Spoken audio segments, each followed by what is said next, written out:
Welcome, everyone. So grateful to have this opportunity to connect and to share some things on this topic because it's been something that has been a thread running through my own consciousness and my own process of remembering.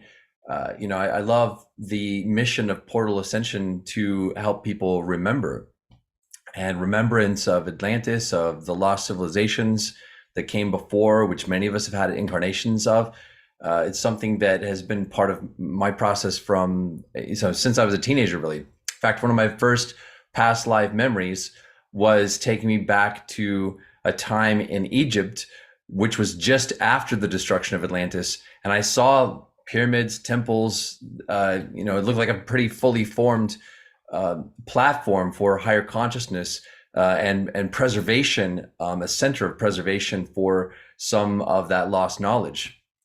So it got me really intrigued, and I started thinking like, okay, well, if I'm tapped into incarnations that know about this stuff, what else can I glean from them? So I've been on a long process of remembering, and I want to start by grounding something that I feel is important in all of this exploration because it's true. I love to, share the multidimensional stuff, and it's a lot of fun to explore. But in terms of actually getting connected to our gifts and retrieving the gifts from these other times, it's really all coming back to self-purification.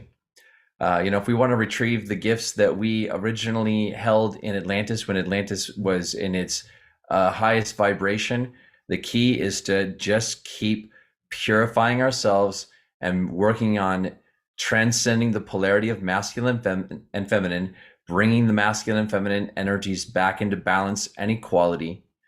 Same with the Egyptians. If we want to get the gifts that we had, all the soul gifts that were imprinted into us during the time when the Egyptian mystery schools were at their peak vibration, we got to bring the masculine and feminine back into balance within ourselves. It's kind of the same story because whenever masculine and feminine was in balance and equality, our access to the higher dimensions was open and all kinds of knowledge was flooding in, and we were raising our vibrations together.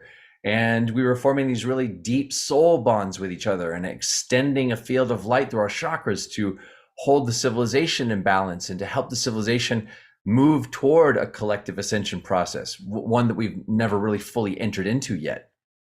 But every time things went out of alignment and we entered into a dark age, it was always a process of masculine and feminine coming out of alignment and entering into a state of polarity. So just keep that in mind. No matter what timelines we're exploring and all kinds of multidimensional gifts, the key to all of it is to just keep working on our own integration with our masculine and feminine archetypes, male-female dynamics in our relationships, in our lives, and to keep purifying ourselves of fears, attachments, desires, codependence, getting grounded into our bodies, grounded into the earth, and living more and more in harmony with nature. I would like for you to think about Atlantis and our relationship to it in the context of just one thing, and that is the infinite future, meaning our infinite potential, our potential to, in this case, raise our collective vibrations, become whole, formulate a pathway that can take us into higher and higher vibrations and eventually transcend physical reality and have a destiny in the galaxy and in the universe, and a destiny in future universes, and an infinite future destiny as an awakened, enlightened family of beings. So there's the infinite future, and then there is our divine plan and our potential to build and create and to have created through us a vehicle to the infinite future. So the vehicle to the infinite future is very tied to the consciousness, the frequency, the sacred geometry of the Merkaba. And interestingly, I want to say a few months ago, I was checking into some things around Atlantis, and I decided to just tune in to the Atlantean vibe, and I had a little bit of a shift out of body and leaped back into Atlantean times. And the way in which I made that leap from present to that particular part of our ancient past was to focus on the frequency of the Merkaba. And I leaped back into a time when the entire Atlantean civilization, or the whole lost civilization, was at one time inside a shared collective Merkaba field. It was a field of unity consciousness. And I could feel that that was the difference between who we were then and where we are at now. We are now in the process of reawakening that field of consciousness so that eventually we can all collectively enter into it. And in many ways, we're picking up where we left off. So the Proto-Atlanteans originally had the Merkaba field intact. They were plugged in to the multiverse, to the multidimensional universe, to their own multidimensional selves. And at a certain point in their journey, they lost that alignment. They started to gradually lose vibration. And eventually, they started to form a patriarchal system. And that patriarchal system is a huge part of what led Atlantis astray. They were aware that the Earth and the solar system goes in and out of different star fields, and there are times where there's more light flooding into the consciousness of the planet. Other times it's waning, it sort of waxes and wanes.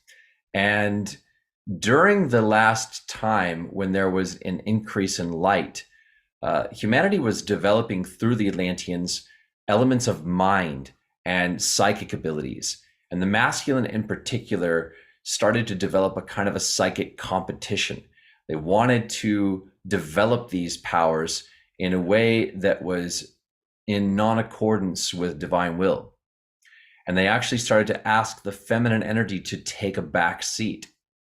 Imagine if, we're all actually in one Merkaba vehicle, one multidimensional light ship, and it exists, the field exists, and the whole thing stays together because male and female energy are in balance. Well, what happened was kind of like the Atlantean masculine asking the feminine to take a step back, let the male energy pilot the ship, and the feminine energy would just feed and source the position of the masculine from a weaker position. Eventually, that's part of what crashed the field. So I'm going to talk about a few different things in this presentation.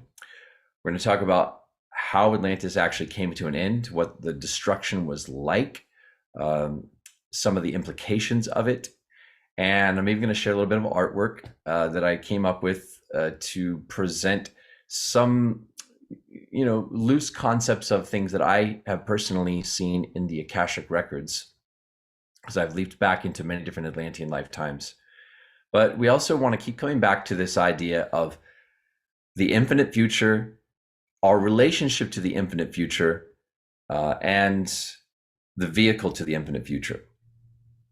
So part of the mission and purpose of the Atlantean civilization, they were more advanced than other civilizations on the Earth at that time. They were kind of a race apart from other hunter-gatherer civilizations to lesser developed civilizations, and they had a mission and purpose to be a model guardian species, to be the stewards of the Earth consciously, and to build and create and extend a field of light, of unifying light and consciousness around the planet, to unify humanity, to bring humanity into wholeness, and to do that in collaboration with other families of consciousness on the Earth, like the whales and the dolphins, like elementals and nature spirits that they originally worked with very consciously.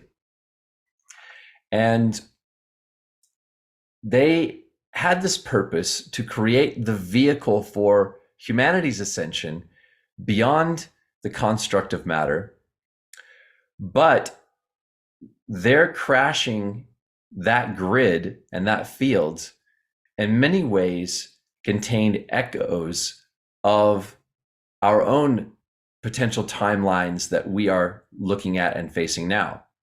So you have to kind of think of what happened in Atlantis from several different perspectives. It's not just looking back at the past and what happened, but looking at Atlantis, both at its peak and in its destruction, as a reflection of the potentials that we are looking at now. Because our purpose is also in this time period to begin a new process of building, creating, and having created through us a unifying field of light that can bridge all human beings into wholeness, that can support us to enter into the Merkaba vehicle that is being created for us. This is our arc that we are entering with all the animals to journey into the new world, which is a higher vibrational experience of the planet that we can only enter into as one in a one-one vibration with the animals as our equals. And so part of how we do that is through resolving the dualities and the polarities and balancing the karma. A lot of the karma we're balancing is karma from Atlantis.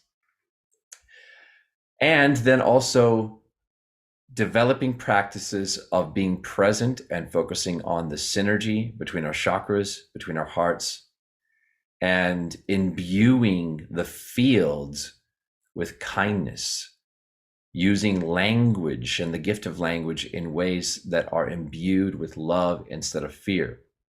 So this is one of the things that happened in Atlantis. Atlantis had a gift of divine language, and part of the efforts of dark forces to corrupt this civilization and to lead it astray began with trying to corrupt the language, to introduce thought forms of fear, using words to create fear, using words to control and manipulate.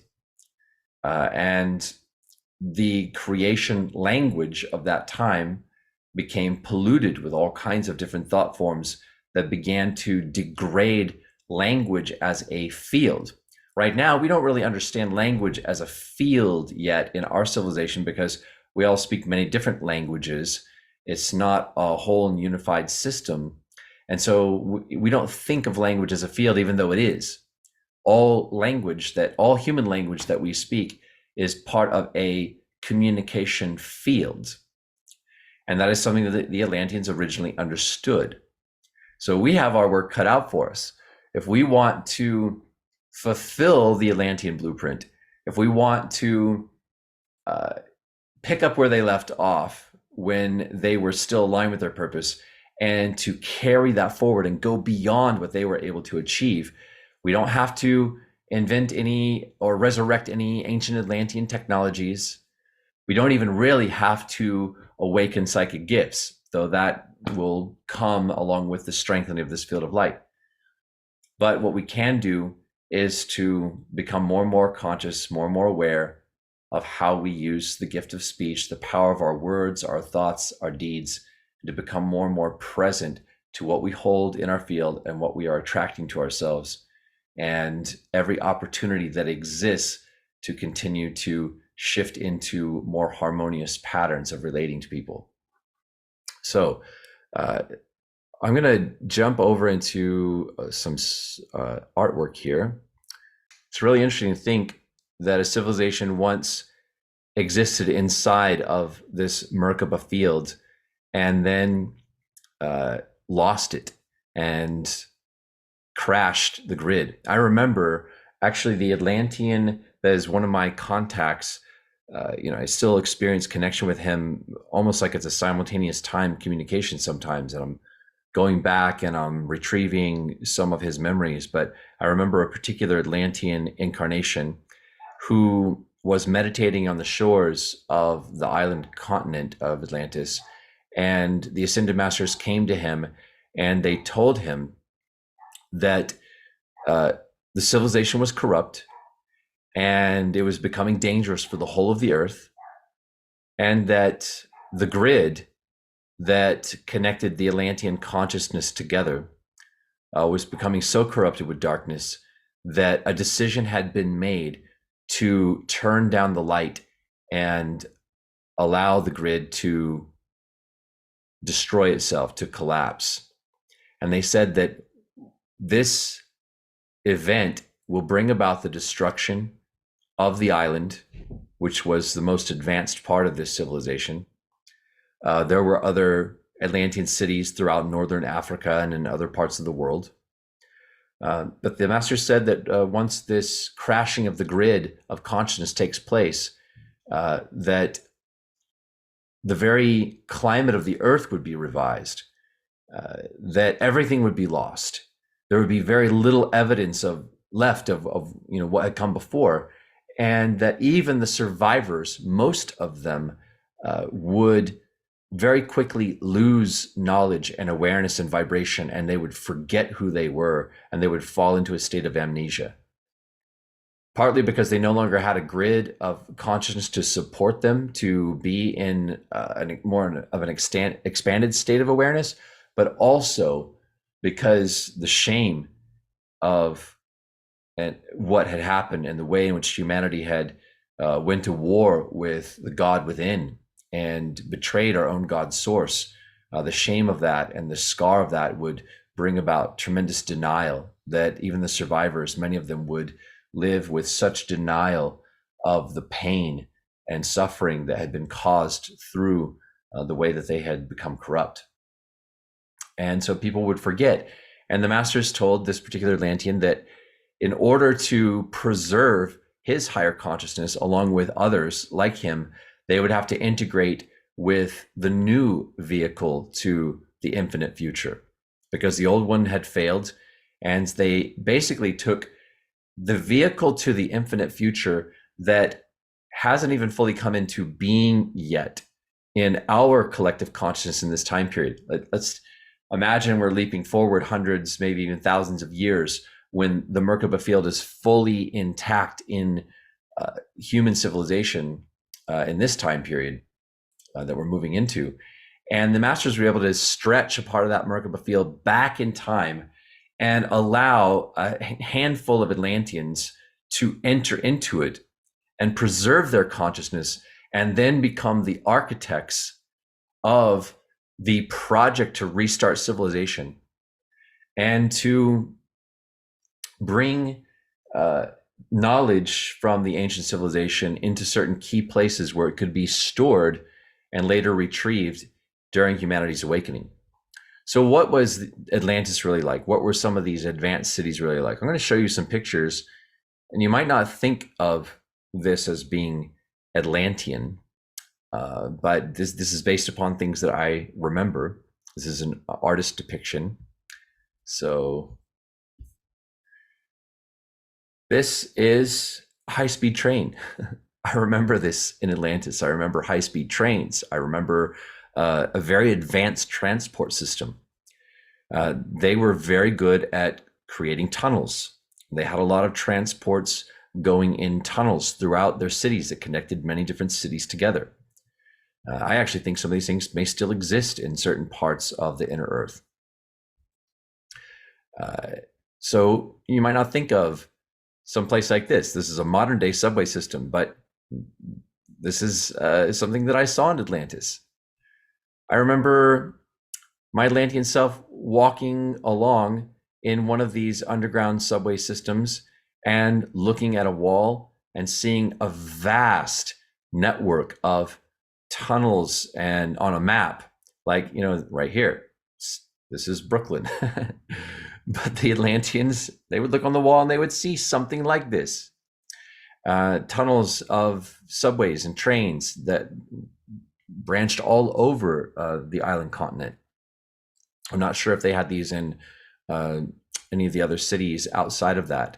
But something else I remember, one of the very first memories I ever had of Atlantis was of being in a crystal elevator and going up a crystal elevator to the top of a very high building. And I remembered that the Atlanteans loved to create with crystal and glass, and they had a lot of buildings that were transparent. You could see through all the walls from the outside, and you could see the activities. Interestingly, the Atlantean government put a sort of a spin on this. They said that one of the values of government is transparency. And part of the reason why they created buildings where you could see all of the activity from the outside through the crystal and the glass was because of this theme of transparency. But it was just all a mask, because actually the Atlantean government was terribly, terribly secretive. I remember places like this, maybe not exactly like this, but I tried to come up with something that would give you an idea. Now, if there was a global cataclysm, do you think buildings like these would survive? Absolutely not, especially not after thousands of years. And so I'm not so sure that the Atlanteans as a pyramid building culture, or the lost civilization as a megalithic culture, that they necessarily were always building megalithic structures for their cities. I think they built stuff that might have been closer to modern architecture in some places, and it might have been built to last much longer than our buildings because the Atlanteans had longer lifespans.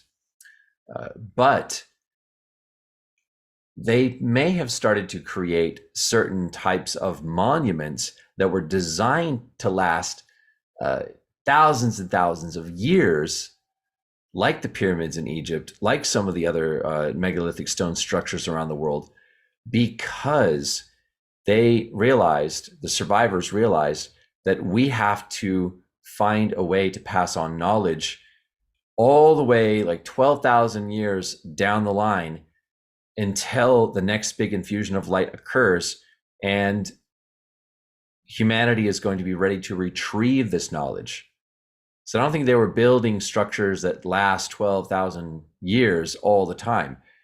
They built stuff that a lot of it would have easily been destroyed in 1,000 years or so, and we would have almost no trace of it. A lot of these cities were in the Sahara Desert, which wasn't a desert at that time, but it's all been pummeled to dust by now.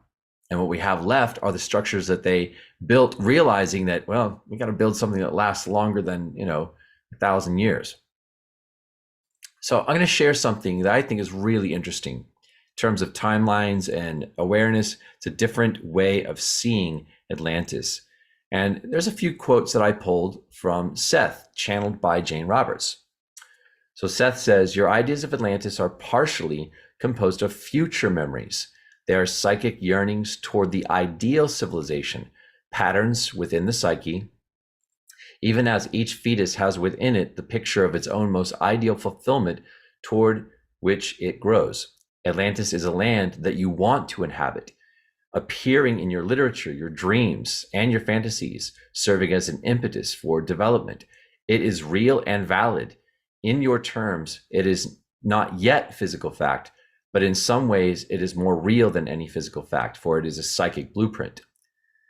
It carries also, however, the imprint of your fears, for the tales say that Atlantis was destroyed. You place it in your past while it exists in your future, not the destruction alone, but the entire pattern seen through the framework of your beliefs. Beside this, however, many civilizations have come and gone in somewhat the same manner, and the myth of Atlantis is based somewhat then on physical fact in your terms. Atlantis is the story of a future probability projected backward into an apparent past. In your terms, from your present, you plant images, tales, legends at any given time that seem to come from the past, but are actually like ghost images from the future for you to follow or disregard as you choose. Atlantis and the Garden of Eden are the same in that regard. Now, this is a very interesting idea. I think there's a lot to unpack here. And for me, these quotes are something to contemplate very deeply as we go through all these perspectives of Atlantis. Because yes, there was a lost civilization. There were a number of different lost civilizations. And in fact, our concept of Atlantis may actually be, or at least the variation of concepts may be based on more than one lost civilization. maybe there's an amalgamation of different lost civilizations that have contributed to our own ideas about this. But I also have another take, which I feel expands upon this. And it's the idea that we are informing the past, and Atlantis is coming into being based upon what we need it to be and what lessons we needed to have learned in order to make the right choice of timelines now. So maybe in order to avoid our destruction and the timeline of destruction and choose the timeline of ascension in this time period, we needed to have lived through a version of a destruction of an advanced civilization in the past that lost its way and veered away from its ascension blueprint, because that ascension blueprint is what we are trying to awaken within ourselves now. And so, in a sense, Atlantis is not entirely in the past. It is being created from the future to inform us about our potentials in the present. And it's kind of weird to like loop it all around, but play with that a little bit in your consciousness. So the Atlanteans, they love to create with crystal. I remember a lot of the buildings having different types of crystal panels on the sides. Something else you might not think of when you think of Atlantis are vast libraries. I remember walking around in Atlantean libraries. And this Atlantean incarnation that I was in touch with, one of the most powerful memories of Atlantis that I experienced was just before the destruction of the island continent. And this Atlantean incarnation was walking around in one of these multi-level libraries, and he was looking at all of the books, and he knew that it would all shortly be destroyed. And it was horrifying. And he knew that he couldn't warn anybody because he was already aligned with a timeline leading into the future where the destruction had already taken place in the past of that future. And he knew that he could only preserve the things that his and our future selves were telling him that he could preserve. And he mostly could not warn people. Only the people that he knew that could enter into this Merkaba Field with him and were joining together as a group of survivors were able to do this. There were a number of different survivor groups that were able to accomplish that. So I had fun playing around with some of these images because it just reminded me of the way some of these cities looked. They were very advanced in their architecture, beautiful, beautiful places to walk around in. But when it came to the time of the destruction itself, gosh, it was just one of the most horrifying experiences that I can remember. And I'm going to describe to you a little bit about how the destruction unfolded. So the Atlanteans were working very powerfully with crystal technology. Now you look at one of these crystals and you think, okay, let's just imagine this was like some type of a quartz crystal. It doesn't really matter what kind of crystal that it was, but they built temples around some of these. They were connected to this grid of consciousness, and eventually the elite scientists of Atlantis began to really covet the knowledge that they gained from access to higher dimensions through the field of these crystals. So a crystal by itself, I mean, you could pick up any crystal anywhere and it's, kind of inert. What makes these crystals different is that they were housing the consciousness of beings. And these crystals were a vehicle for the consciousness of many different beings to converge and to open a portal into the higher dimensions. The whales and the dolphins were working with the crystalline family of consciousness, the elementals, and the presence of the angels and archangels to do this. And it was a very powerful collaboration. So when the word was given to turn down the light, because of how the light was being corrupted by darkness, the whales and the dolphins retracted their involvement with the portals in the crystals. They pulled out. And at the point that they pulled out, things started to spiral very quickly in the wrong direction. I remember an age of Atlantis where there was much more light and higher consciousness, but that was really a very, very long time before the slow decline into an eventual downward spiral that was really quite devastating for the planet. So there was a beautiful temple at the heart of one of these Atlantean cities on the island continent that sank. And it was called the Heart of Atlantis. And there was a crystal at the center of this temple. And there were many people that were connected to the consciousness of the angels, archangels, elementals, all higher beings through the crystal. And they held the heart of Atlantis as a sacred focal point for higher consciousness. And when the field started to get corrupted towards the end, the heart of Atlantis was lifted energetically into the higher dimensions. And it was almost like a chakra was being lifted back into the angelic realms. And it left behind a partial opening into the higher dimensions that very quickly got disrupted by dark forces. And so the very last days of Atlantis were days of tremendous fear, where the field, what remained of that field of light, was drawing in astral entities from all of the local systems, from all kinds of unresolved places in the galaxy.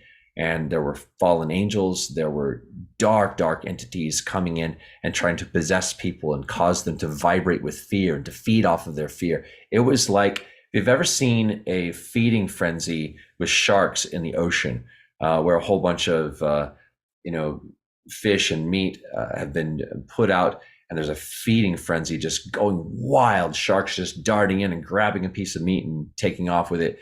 That's what the very end of Atlantis was like, with dark entities just trying to grasp for some bit of power coming from what remained of that field of consciousness. The Atlanteans originally were telepathic, and the elite rulers of Atlantis, they wanted to dumb down the civilization. They eventually dumbed down the civilization enough, and the quality of the field lowered to the point that technologies were introduced to help people communicate with each other telepathically. And this would have been like the equivalent of cell phones, except these were thought amplification technologies.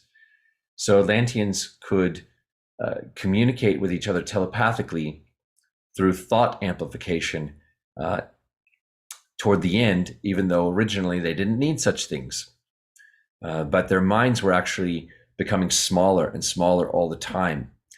And eventually, in order to prevent being connected to the pain and the fear that was erupting in the field, people withdrew from the field and sort of retreated into their bodies, not wanting their own fields to be expanded and connected to the pain of what was happening, as humanity severed part of its connection to source.